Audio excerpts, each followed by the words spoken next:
Olá, meus irmãos. Nesse segundo bloco, vamos dar continuidade à exortação apostólica do Papa Francisco, Evangelii Gaudium, que significa a alegria do Evangelho. E salientando, voltando um pouco sobre a questão da alegria do Evangelho, a alegria do Evangelho, segundo o Papa Francisco, enche o coração e a vida daqueles que se encontram com Jesus, daqueles que têm um encontro com Jesus. Quantos se deixam salvar por Ele, Cristo? São libertados do pecado, da tristeza, do vazio interior, do isolamento. Com Jesus Cristo renasce sem cessar a alegria. Com Jesus Cristo renasce sem cessar essa alegria do Evangelho. E isso, nesse segundo bloco, a gente vai dar continuidade para que a gente tenha uma noção dessa belíssima exortação apostólica do Papa Francisco.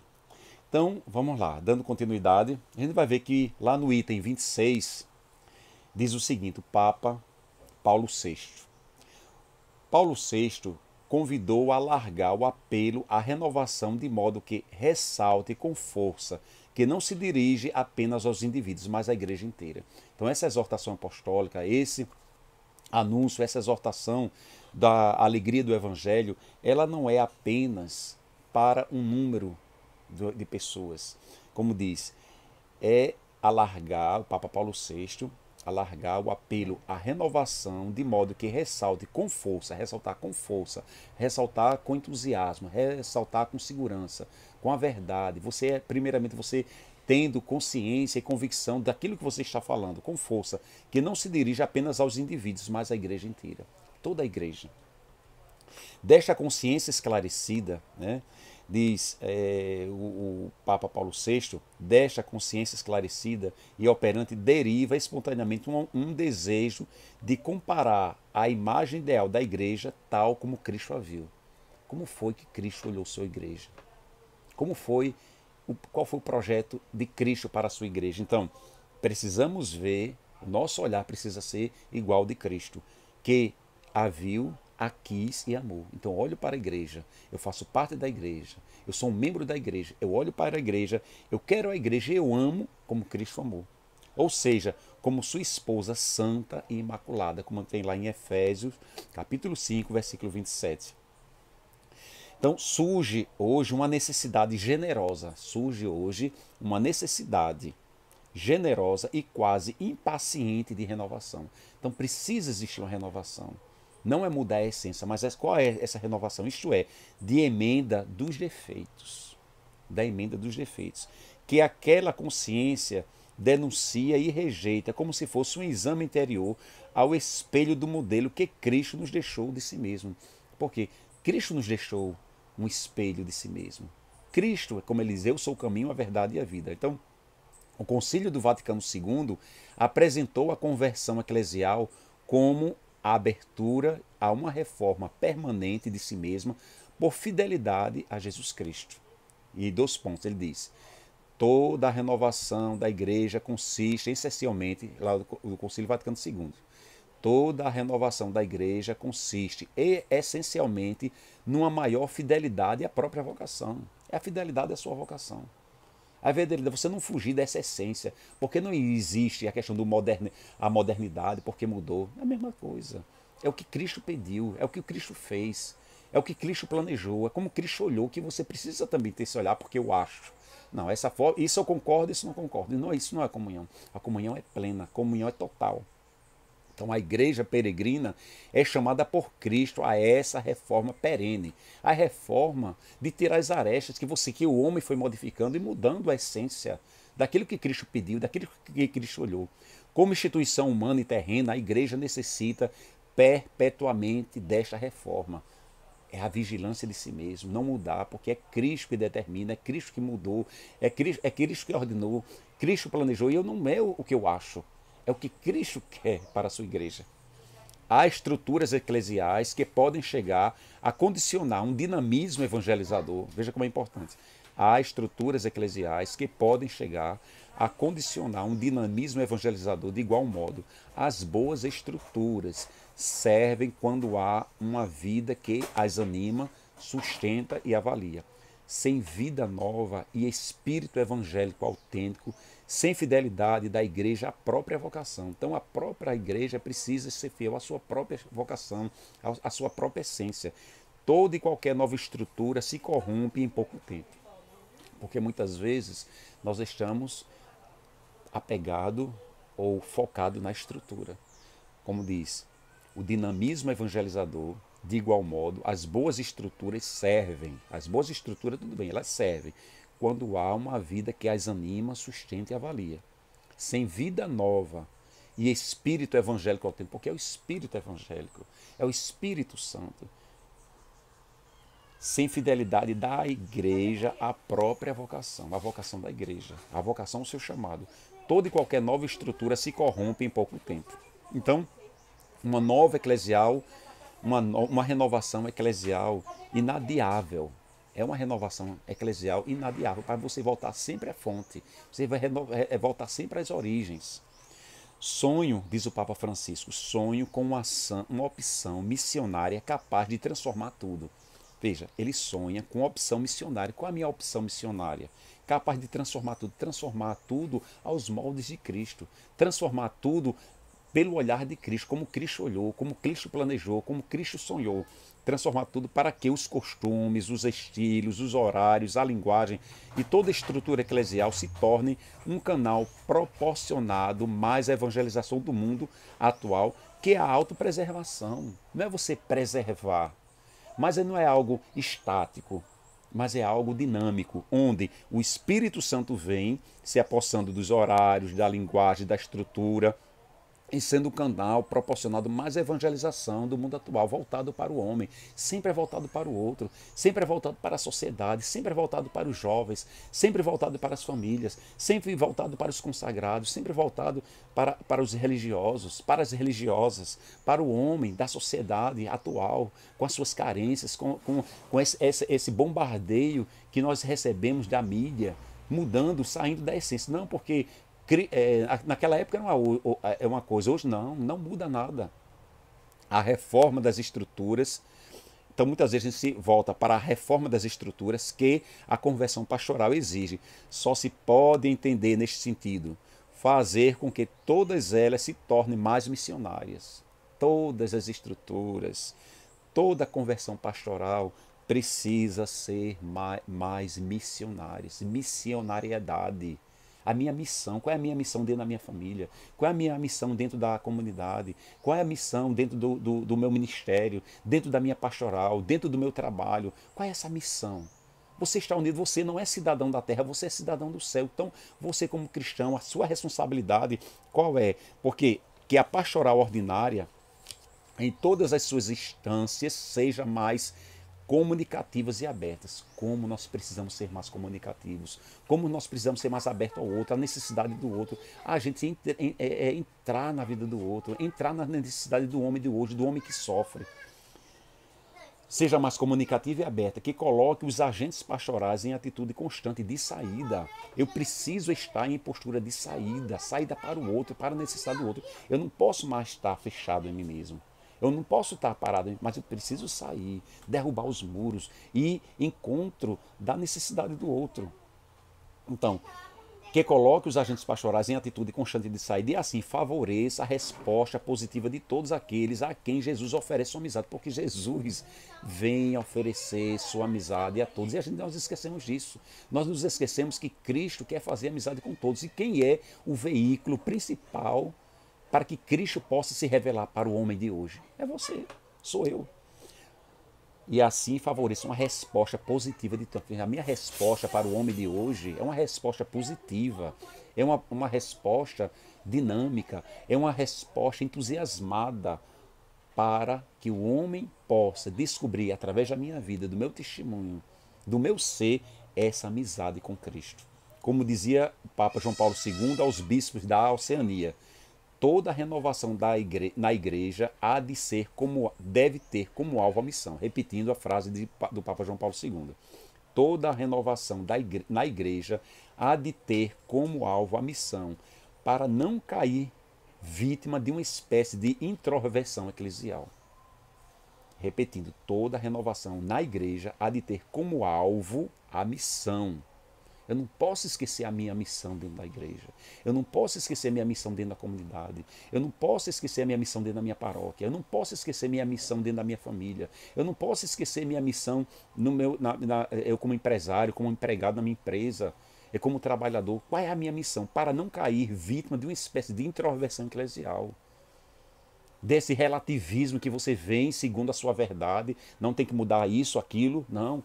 Porque a missão, essa missão é a missão dada por Cristo, essa missionariedade que Cristo delega a todo ser, aquele que tem esse comprometimento com a renovação do mundo, com a renovação do homem de hoje. Continuando. Se for capaz de se reformar e adaptar constantemente, se for capaz de reformar e adaptar constantemente, continuará a ser a própria igreja que vive no meio das casas dos seus filhos e de suas filhas. Porque a igreja, ela como igreja doméstica, e ela como Pedro, né, como diz aqui Santo Hipólito de Roma, a igreja é o local onde floresce o Espírito. E São Justino, o mundo foi criado em vista da igreja. O mundo foi criado em vista da igreja. Por isso, Cristo, veja, a igreja hoje é uma resposta para o mundo. Mas quantas pessoas atacam a igreja? Por isso que tem aqui. Isso supõe que esteja realmente em contato a igreja com as famílias, com a vida do povo, e não se torne uma estrutura complicada, separada das pessoas, nem um grupo de elites que olham para si mesmo. Isso é muito forte, diz o Papa Francisco. Embora não seja certamente a única instituição evangelizadora, que a igreja não é a única instituição evangelizadora, se for capaz de se reformar e adaptar constantemente à luz do Espírito Santo, sempre voltando para a fonte, continuará a ser a própria igreja que vive no meio das casas dos seus filhos e de suas filhas. Isso supõe que esteja realmente em contato com as famílias e com a vida do povo e não se torne uma estrutura complicada, separada das pessoas, nem um grupo de eleitos que olham para si mesmo, de elitizada, fora de si mesmo. Pelo contrário, é para o outro. São riquezas da igreja que o Espírito suscita para a evangelização. A grande riqueza da igreja é ter o Espírito Santo, que suscita a evangelização em todos os ambientes. É o Espírito Santo que suscita a evangelização em todos os ambientes e setores. Como nós nos esquecemos do Espírito Santo? O Frei Raneiro Catalamessa, a Emi Nogueira, se acordou, peça o Espírito Santo. Você pode nem fazer a oração disso, mas você do seu coração como necessitado, dai-me o Espírito Santo. Mostra-me, Espírito Santo, eu como membro da igreja, eu como cristão, eu como pai de família, eu como estudante, eu como engenheiro, médico, religioso, porque é a riqueza que a igreja tem, a ação do Espírito Santo, para que possa evangelizar todos os ambientes e setores, porque não sou eu, não é a minha força, não é a minha qualificação, não é a minha sabedoria, mas é o Espírito Santo através de mim. Frequentemente trazem quem é movido pelo Espírito Santo, frequentemente trazem um novo ardor evangelizador e uma capacidade de diálogo com o mundo que renova a igreja. Nós precisamos ter esse novo ardor. Não é o ardor de ontem, mas é o ardor de hoje. Esse ardor, esse desejo. Você inquieto para que o homem de hoje conheça esse caminho, a alegria do Evangelho. Em um diálogo com o mundo, uma capacidade de dialogar com o mundo é que faz a renovação da igreja, dialogar como não fechada em si mesmo. Mas é muito salutar que não perca o contato com essa realidade muito rica da paróquia local e que se integre de bom grado na pastoral orgânica da igreja particular. Como é importante, meus irmãos, a gente não se colocar de fora, mas a gente se inserir com o outro, com a necessidade do outro. Porque muitas vezes é necessário você escutar as críticas, o que está errado do jovem, dos casais, dos leigos, de forma geral de todos, para que você possa, em cima disso, você, como igreja, você escutar. E você ver o que o Espírito Santo vai fazer esse ordenamento, mas não saindo da origem. Está verdadeiramente presente e opera a Igreja de Cristo quando ela se torna santa, católica e apostólica. Cada igreja particular, guiada sob a ação do Espírito Santo, é chamada à conversão missionária. A igreja particular é chamada à conversão missionária. Ela é o sujeito primário da evangelização, enquanto é a manifestação concreta da única igreja no lugar da terra, e nela está verdadeiramente presente. Nela está verdadeiramente presente e opera a Igreja de Cristo, una, santa, católica e una, santa, católica e apostólica. Procura estar sempre onde fazem mais falta a luz, a vida e a vida do ressuscitado. Veja como é profundo. A igreja, nós como membros da igreja, procuremos estar sempre presente onde fazem mais falta a luz e a vida do ressuscitado. Onde é que está faltando a vida do ressuscitado? Onde é que está faltando luz? Onde é que está a escuridão? É lá que você é chamado, é lá que a igreja precisa atuar. Para que este impulso missionário seja cada vez mais intenso, generoso e fecundo. Lá está na escuridão, aquele homem, aquela família está na escuridão, aquele empresário está na escuridão, na sua administração. Então, lá se faz mais presente você e eu, para que, com essa falta de luz, você seja a luz. Com essa falta do ressuscitado, esteja vivo o ressuscitado, para que esse impulso missionário, porque impulso missionário é onde está na escuridão, onde não existe a dimensão de Cristo, onde não existe a alegria do Evangelho. Então é lá nesse lugar onde você vai ser mais, você vai ter uma atenção, esse ardor mais intenso, mas também um ardor generoso e um ardor fecundo. Como é importante a gente não se esquecer disso. Para isso, às vezes, por-se-á à frente para indicar a estrada, sustentar a esperança do povo. Repetindo, para isso, às vezes, por-se-á à frente, você se colocará à frente, você irá à frente como desmembrando, como pioneiro à frente, sendo escada para o outro. À frente para indicar a estrada. Quantas pessoas estão perdidas no caminho, perderam o rumo, perderam a direção, perderam a meta. Estão perdidas, sempre buscando desvios. Então você precisa ser aquela pessoa firme, convicta, para mostrar o caminho, para indicar a estrada correta, a estrada que leva a Cristo, a estrada que leva ao céu, a estrada que leva ao absoluto, e sustentar, acima de tudo, a esperança do povo, esse povo sem esperança, esse povo sofrido. Então você precisa sustentar a esperança do povo. Outras vezes, manter-se simplesmente no meio de todos. Mas, poxa, eu vou fazer o quê? Muitas vezes é necessário que você esteja no meio do povo. Você não diga nada.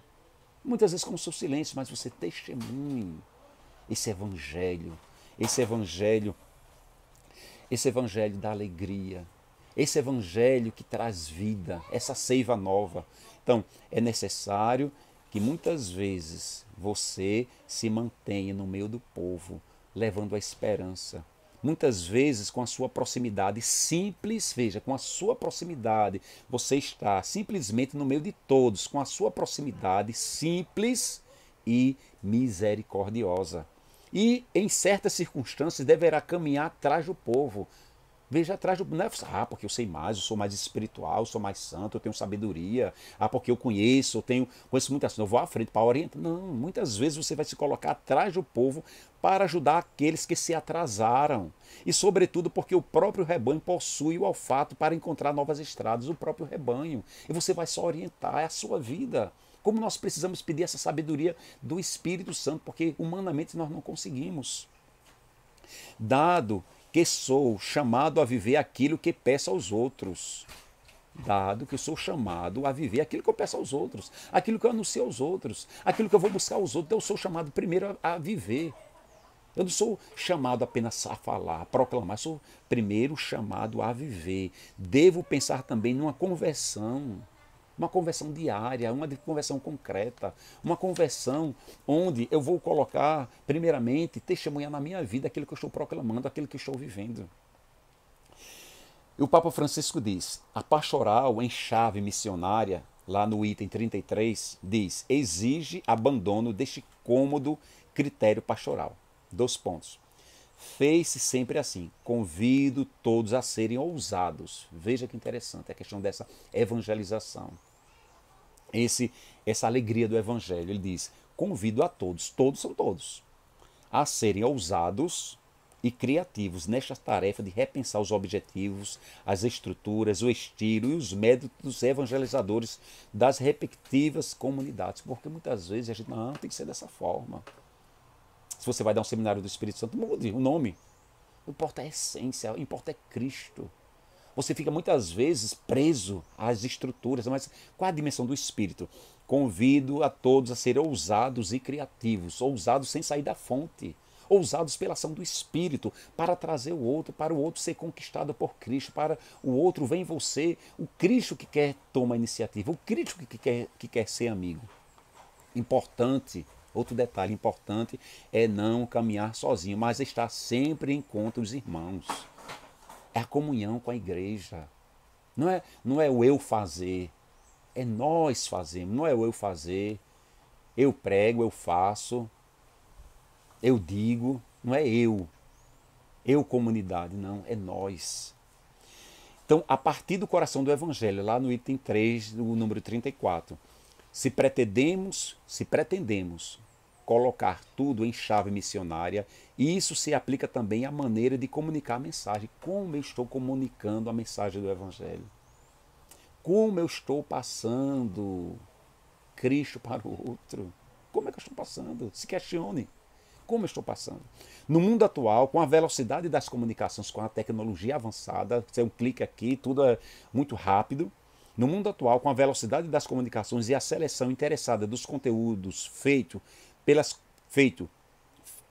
pelos meios de comunicação social, a mensagem que anunciamos corre mais do que nunca o risco de aparecer mutilada e reduzida a alguns dos seus aspectos secundários. Quais são os aspectos que você está colocando nas suas estruturas hoje? São secundários? Ou o mundo, com essa velocidade, você vai muitas vezes nessa azáfama querendo fazer tudo perfeito? E a essência do Cristo. Que não podemos perder a essência, a alegria do Evangelho. Sempre voltando. A alegria que enche o coração e a vida daqueles que se encontram com Jesus. E eu vou encher o coração do outro. Quando se deixam salvar por ele, são libertados do pecado, da tristeza, do vazio interior, do isolamento. Então, essa é a essência, não muda. Então, tudo que eu faço, se eu faço uma bela música, se eu componho uma bela música, o meu ministério é para evangelizar, para anunciar Cristo. Se eu canto, é para anunciar Cristo. Se eu prego, é para anunciar Cristo. Se eu faço minha homilia, é para apresentar Cristo. Se eu estou varrendo a casa, se eu vou varrendo a igreja, se eu estou na pastoral, é para apresentar Cristo. Como gosta de dizer o Papa Bento XVI, nós corremos o risco de trabalhar na igreja, de trabalhar na comunidade, ser um membro da comunidade, membro da igreja, trabalhar com o Papa no Vaticano, trabalhar para Deus sem o próprio Deus, trabalhar para Cristo sem o próprio Cristo, trabalhar na igreja de Cristo sem Cristo. E muito perigoso, e está cheio. Por quê? Porque a gente não deixa se levar pela ação do Espírito. O problema maior ocorre quando a mensagem que anunciamos parece então identificada com tais aspectos secundários que, apesar de serem relevantes, por si só não manifestam o coração da mensagem de Jesus Cristo. Porque é a mensagem de Jesus Cristo. O problema maior ocorre quando a mensagem que anunciamos parece então identificada com tais aspectos secundários que, apesar de serem relevantes, muitas vezes são relevantes, por si só, não manifestam o coração da mensagem de Jesus Cristo. Meu irmão, qual é a mensagem que você está passando hoje? Dentro da sua comunidade, na sua célula, como você como autoridade espiritual, uma autoridade dentro da igreja. Qual é a mensagem? É a mensagem de Cristo? Lá no item 35, quando se assume um objetivo pastoral e um estilo missionário, que chegue realmente a todos, sem exceções nem exclusões, veja, sem exceções nem exclusões, o anúncio concentra-se no essencial. O meu anúncio tem que se concentrar no essencial, no que é mais belo, mais importante, mais atraente e ao mesmo tempo mais necessário. Como nós precisamos vigiar nisso? Quando se assume um objetivo pastoral e um estilo missionário que chegue realmente a todos. Precisa se chegar a todos, não um grupo elitizado. sem exceções, sem exclusões. Não podemos excluir ninguém. Cristo não exclui ninguém. A salvação é para todos.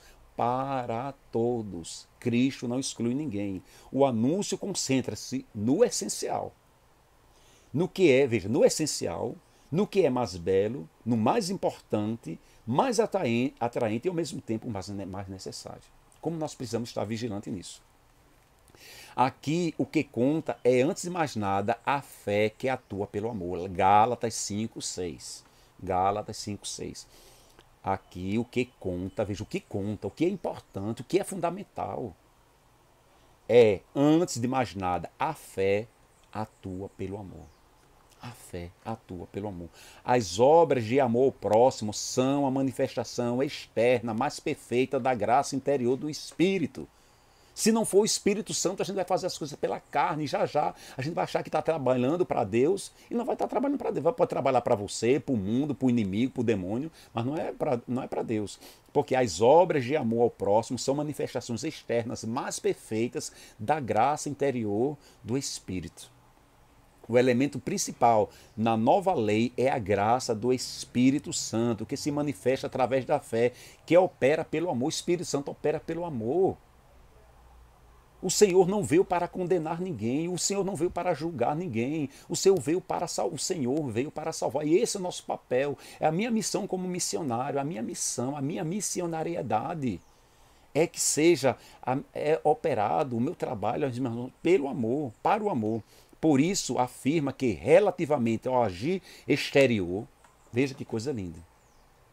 Por isso, afirma que, Papa Francisco falando, relativamente ao agir exterior, a misericórdia é a maior de todas as virtudes. Veja que coisa linda. A misericórdia, repetindo, é a maior de todas as virtudes. A misericórdia, se você diga para você, meu irmão, minha irmã, a misericórdia é a maior de todas as virtudes. E a misericórdia, ela implica misericórdia. Não importa o que o outro fez. Pode ter sido o maior pecador do mundo, não importa para Cristo. Cristo quer salvar todos. A misericórdia é a maior de todas as virtudes. Em si mesma, a misericórdia é a maior das virtudes. Na realidade, compete-lhe debruçar-se sobre os outros. Compete-lhe a misericórdia debruçar-se sobre os outros. E o que mais conta? Remediar. Veja, e o que mais conta? Remediar as misérias alheias. Remediar as misérias alheias. Porque muitas vezes, como disse Santa Teresa de Calcutá, muitas vezes a gente diz para a gente misericórdia, misericórdia, misericórdia, e para o outro justiça, justiça, justiça. Não é assim. É misericórdia para o outro, misericórdia para o outro, e justiça para você. Inverta. É a misericórdia. Repetindo, em si mesmo a misericórdia é a maior das virtudes. Na realidade, compete-lhe debruçar-se sobre os outros. E o que mais conta? Remediar as misérias, remediar as misérias. Ah, Valdo, porque ele fez isso comigo? Olha, porque eu fiz isso, fui machucado, fui caluniado. Não importa, é misericórdia. Não mendigue amor, por isso Santa Teresa diz, não mendigue amor, queira o amor de Deus, esse amor de Deus que cura. Olhe para a cruz, não existe maior prova de amor do que a cruz, essa cruz que o Cristo derramou o seu sangue por você. Ora, isso é tarefa especialmente de quem é superior. Isso é uma tarefa de quem é especialmente superior, aquele que se debruça sobre os outros, que o que mais conta é remediar as misérias alheias. E isso é tarefa especialmente de quem é superior. É por isso que se diz que é o próprio Deus, que é próprio de Deus, por isso que se diz que é próprio de Deus usar de misericórdia e sobretudo nisto que se manifesta a sua onipotência. Então a onipotência de Deus, veja como é forte. A onipotência de Deus é usar de misericórdia, a onipotência de Deus. É importante tirar as consequências pastorais desta doutrina conciliar, que recolhe uma antiga convicção da igreja. Antes de tudo, deve-se dizer que no anúncio do evangelho é necessário que haja uma proporção adequada. Precisamos ter essa misericórdia. E ao mesmo tempo, e o mesmo acontece quando se fala mais da lei que da graça. Não é lei. A lei veio como parâmetro. E ao mesmo tempo acontece que se fala, quantas vezes eu coloco para mim, quantas vezes nós, que muitas vezes estamos dentro da igreja, nós que muitas vezes exercemos uma liderança, falamos mais da lei, do faça-se, cumpra-se, do que a graça de Deus. Mais da igreja do que Jesus Cristo. mais do Papa do que da palavra de Deus, repetindo. E é o mesmo acontece quando se fala mais da lei do que da graça. Se fala mais da igreja do que de Jesus Cristo. Se fala mais do Papa do que a palavra de Deus. Como nós precisamos estar vigilantes. O Evangelho convida, antes de tudo, a responder a Deus, que nos ama e salva. O Evangelho convida a mim e a você, meu irmão, antes de tudo, a responder, a ser uma resposta para o mundo, ser uma resposta para a sociedade, resposta para as pessoas que estão na sua casa, resposta para as pessoas da sua comunidade, da sua célula, do seu grupo de oração. Você é uma resposta viva. Você, o seu corpo é uma resposta viva a responder a Deus para o outro, que nos ama e salva, reconhecendo-o nos outros. Eu olho para o outro e reconhecendo Deus no outro, e saindo de nós mesmos para procurar o bem de todos, saindo de nós mesmos para procurar o bem no outro. Como nós estamos, como eu estou distante. Como nós estamos distante de colocar isso, repetindo, o Evangelho, a palavra de Deus, nos convida, antes de tudo, a responder a Deus. Eu vou também ser uma resposta para Deus, eu vou ser uma resposta para o mundo, eu vou ser uma resposta para o outro, mas eu vou responder a Deus, que nos ama, que me ama e me salva, reconhecendo, eu vou reconhecer Deus nos outros, no outro, naquele que convive comigo no dia a dia, e saindo de mim, dos nós mesmos, para procurar o bem de todos, para procurar o bem de todos. Não é o bem dos meus prediletos, não é o bem de quem eu gosto, mas o bem de todos. Se tal convite não refugie com vigor e fascínio, veja, se tal convite não refugie com vigor, com determinação e fascínio, esse fascínio de você ser uma resposta e procurar o bem de todos, o edifício moral da igreja, veja, o edifício é muito forte. O edifício moral da igreja corre o risco de se tornar um castelo de cartas, sendo este o nosso pior perigo. É que então não estaremos propriamente a anunciar o Evangelho, a gente não vai estar anunciando o Evangelho se nós não procurarmos o bem do outro. Estaremos vivendo uma mentira. Se eu vou anunciar o Evangelho, se eu vou proclamar o Evangelho, se eu vou trabalhar dentro da igreja e não procurar o bem do outro, significa que eu estou trabalhando para Deus sem Deus. Eu estou trabalhando para Deus dentro da casa de Deus sem o Espírito Santo. Significa, e sendo esse o nosso pior perigo, é que então estaremos propriamente a anunciar o Evangelho sem Deus. Tal convite não refugie, se tal convite não refugie com vigor e fascínio, o edifício moral da igreja corre o risco de tornar um castelo de cartas. E este é o nosso pior perigo. Gente, como é perigoso. Como nós precisamos vigiar a nossa postura.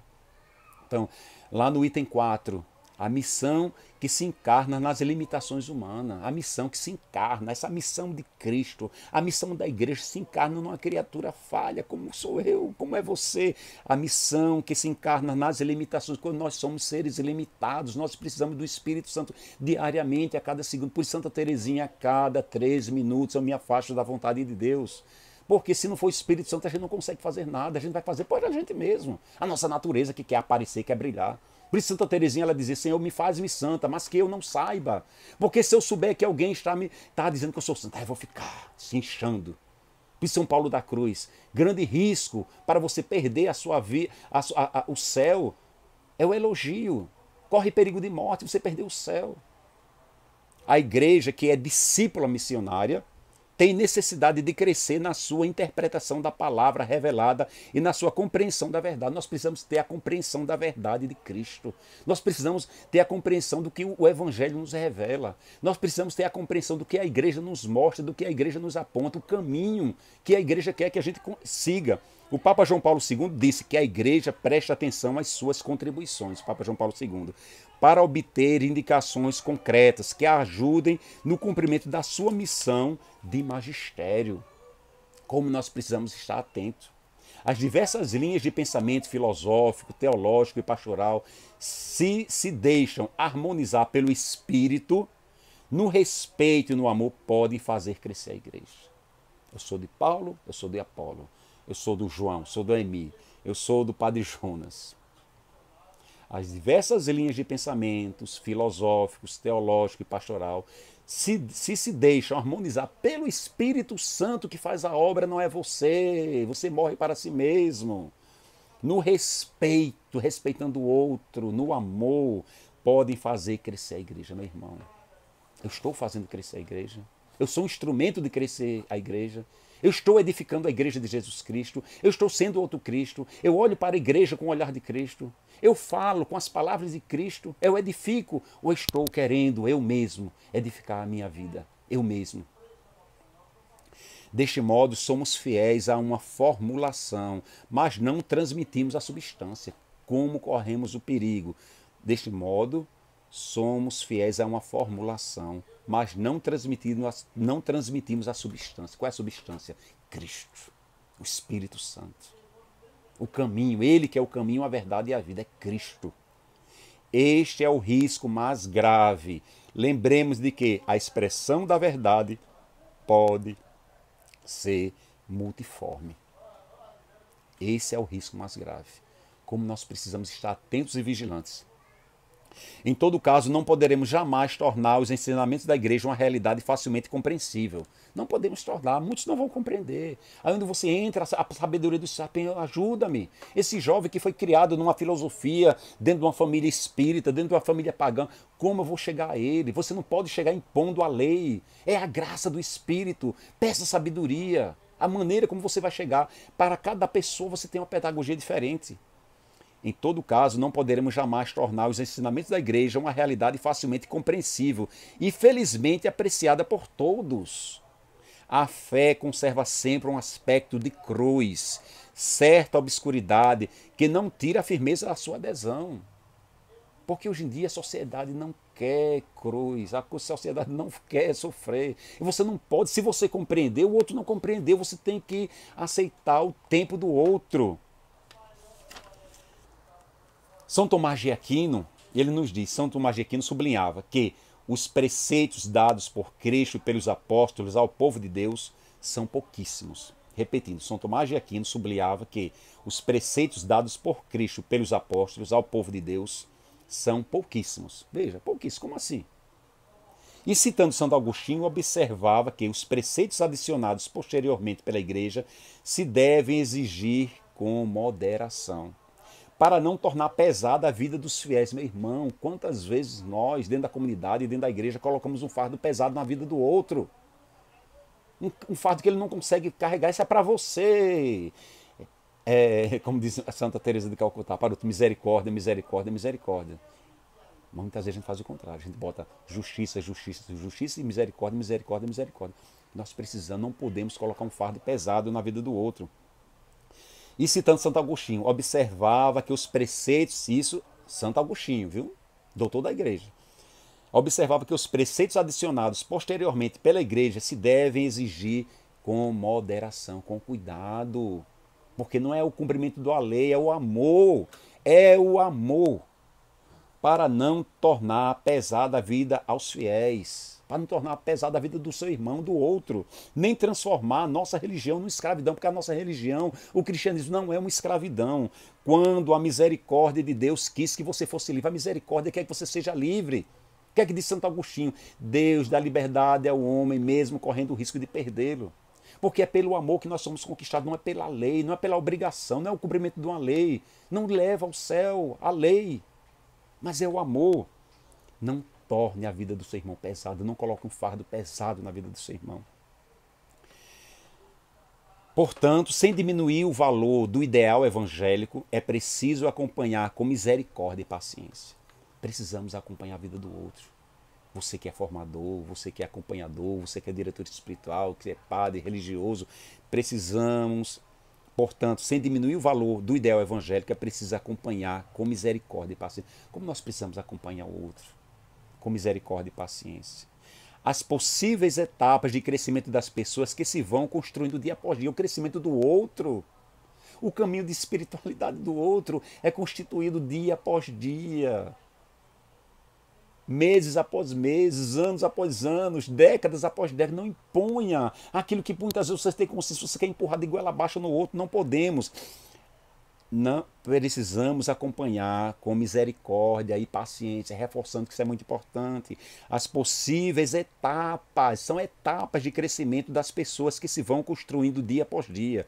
Um pequeno passo, veja que coisa linda que o Papa Francisco fala, um pequeno passo no meio de grandes limitações humanas pode ser mais agradável a Deus do que a vida externamente correta de quem transcorre os seus dias sem enfrentar sérias dificuldades. Porque é na luta, meu irmão, é na luta, no cotidiano do dia a dia que você vai dando provas de amor a Cristo. Você é a luta consigo mesmo. Repetindo, um pequeno passo no meio de grandes limitações humanas, diante dessas tribulações, das adversidades que você vive, quantas coisas o irmão passa e ele está dando pequenos passos, pode ser mais agradável a Deus do que a vida externamente correta de quem transcorre os seus dias sem enfrentar certas dificuldades. Como diz Santo Afonso Maria de Ligório, mais vale um bendito seja Deus, um só, quando tudo vai mal, quando você está passando por tribulações, perseguições, um só, de que 1000 louvores quando tudo estava bem. Vemos assim que o compromisso evangelizador se move por entre as limitações de linguagem das circunstâncias. Vemos assim que o compromisso evangelizador se move, ele caminha, ele anda, ele cresce entre as limitações da linguagem das circunstâncias. É nas dificuldades, meu irmão, que a igreja cresce, que a comunidade cresce, que o homem cresce, que o homem que almeja o céu cresce. Porque quando uma pessoa se decide por Deus, diz Santa Teresa, o inferno se levanta. Porque a batalha espiritual, a batalha é sempre. Lá no item 5, uma mãe de coração aberto. A igreja é uma mãe de coração aberto, que não julga, que não condena. Apenas oferece a gratuidade deste amor misericordioso. E nós não sabemos passar isso, o que a mãe igreja nos pede. Como São Francisco de Assis fez. A igreja em saída é uma igreja com as portas abertas, com as portas escancaradas. Uma igreja em saída é uma igreja com as portas abertas, com as portas escancaradas, sair em direção aos outros para chegar às periferias humanas. Meu irmão, eu é que tenho que sair. A igreja sou eu e sou você. Sair em direção aos outros para chegar às periferias humanas. Não significa correr pelo mundo sem direção, sem sentido. Não, você não vai sair por aí sem direção, sem sentido, atrás das periferias. Não. Muitas vezes é melhor diminuir o ritmo. Veja bem, muitas vezes é melhor diminuir o ritmo, pôr à parte a ansiedade para olhar nos olhos e escutar. Você sai um ou outro nas periferias, mas muitas vezes você precisa parar com aquele irmão, olhar olho no olho. Olhar olho nos olhos e escutar o outro. A humanidade, o homem de hoje, a mulher de hoje precisa ser escutada. A mulher de hoje, o homem de hoje precisa ser abraçado, acolhido. Você precisa chamá-lo pelo nome. Acolher o outro como ele é, na sua limitação, na sua miséria, na sua pobreza, na sua chaga. Muitas vezes é melhor diminuir o seu ritmo, pôr à parte a ansiedade para olhar nos olhos e escutar. Ou renunciar às urgências para acompanhar. Quais são as urgências que você tem hoje? Renunciar às urgências para acompanhar quem ficou caído à beira do caminho.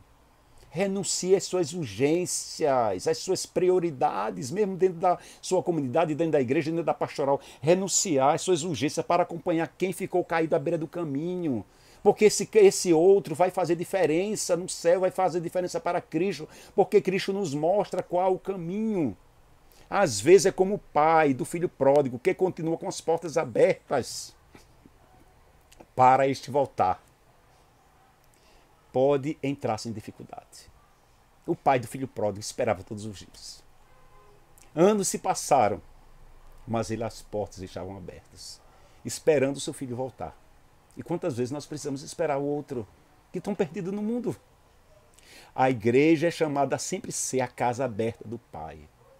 Você precisa ser essa igreja viva, ambulante, com as portas abertas, porque o Pai quer.